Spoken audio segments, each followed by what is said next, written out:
Assalamualaikum warahmatullahi wabarakatuh. Perkenalkan, nama saya Siti Nurlela dengan NIM G2110775 dari Program Studi Sains Komunikasi kelas pagi. Di sini, saya akan menjelaskan jurnal yang berjudul tentang Luqman Sociology of Communication untuk memenuhi tugas ujian akhir semester. Latar belakang. Teori komunikasi sosiologis mengandung unsur-unsur penting yang sampai sekarang belum cukup diapresiasi dalam tradisi empiris sosiologi dan komunikasi. Misalnya, tidak ragu bahwa versi fashionalisme yang lebih baru-baru ini, terutama oleh Luqman dan Habermas, harus ditolak terlepas dari kecanggihan pentingnya penulis-penulis ini.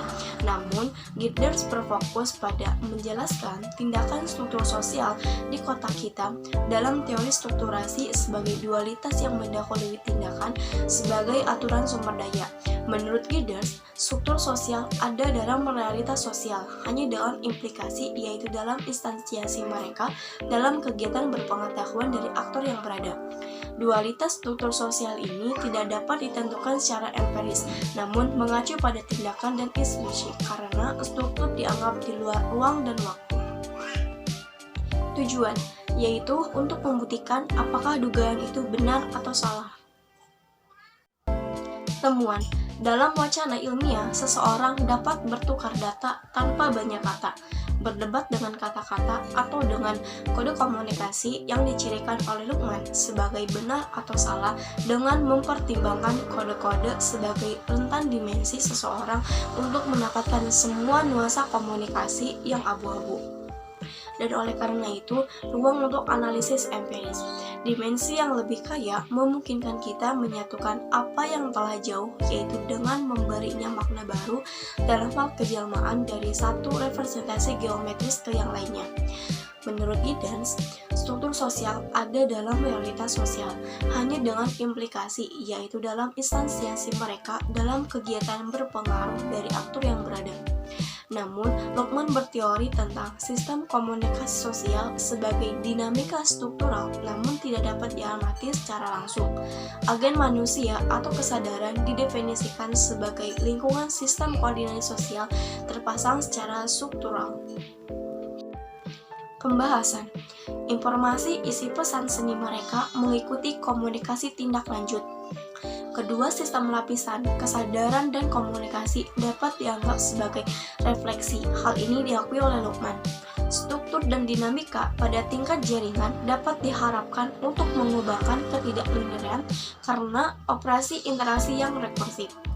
Dalam teori Luqman, fungsi tidak lagi diberikan tetapi dikonstruksi secara kultural. Pengetahuan dapat dikodifikasikan, tetapi pada gilirannya mengkodifikasi makna dan informasi yang mendasarinya. Luqman menguraikan konsep ini dengan mempertemukan kekuasaan sebagai kode komunikasi yang masing-masing dapat digeneralisasikan ke arah yang berbeda. Diferensiasi fungsinya dalam kode komunikasi dengan demikian dapat dikaitkan dengan model faktor analitik Vergoed-Eigen. Kode juga beroperasi secara paralel, dengan demikian menghasilkan variasi yang bersama. Diferensiasi di antara kode-kode komunikasi dapat dianggap sebagai variabel historis. Semakin banyak sistem dibedakan, semakin kompleks prosesnya. Namun, subsistem yang dibedakan secara fungsinya tetap merupakan konstruksi analitis yang bervariasi dalam peristiwa sejarah. Teori komunikasi sosiologis mengandung unsur-unsur penting yang sampai sekarang belum cukup diapresiasi dalam tradisi empiris sosiologi dan komunikasi. Misalnya, tidak ragu bahwa versi fashionalisme yang lebih baru-baru ini, terutama oleh Luqman dan Habermas, harus ditolak terlepas dari kecanggihan pentingnya penulis-penulis ini. Namun, Giddens berfokus pada menjelaskan tindakan struktur sosial di kotak hitam dalam teori strukturasi sebagai dualitas yang mendahului tindakan sebagai aturan sumber daya. Menurut Giddens, struktur sosial ada dalam realitas sosial, hanya dengan implikasi yaitu dalam instansiasi mereka dalam kegiatan berpengetahuan dari aktor yang berada. Dualitas struktur sosial ini tidak dapat ditentukan secara empiris, namun mengacu pada tindakan dan institusi karena struktur dianggap di luar ruang dan waktu. Kesimpulan, jembatan antara teori dan penelitian empiris memberikan langkah penting karena hanya dengan teori yang dapat diinformasikan dan dikendalikan secara metodologis. Luqman mengakui hal ini, misalnya ketika dia merumuskan untuk memvalidasi kode Minder dari benar dan salah, seseorang itu memerlukan program dengan tipe yang berbeda. Kami menyebutnya program ini dengan metode. Berikutnya, dia menetapkan bahwa seseorang dapat menganggapnya tugas metodologis untuk melacak perbedaan antara urutan pertama dan kedua. Perhatikan bahwa refleksi ini tidak begitu jauh dari hermeneutika ganda. Lalu, menurut Giddens berpendapat bahwa perbedaan ini tidak dapat dibuat tanpa ketidakpastian, dan karena itu refleksi tes. Luqman percaya pada hitam dan putih atau pada benar dan salah, seperti pada logika.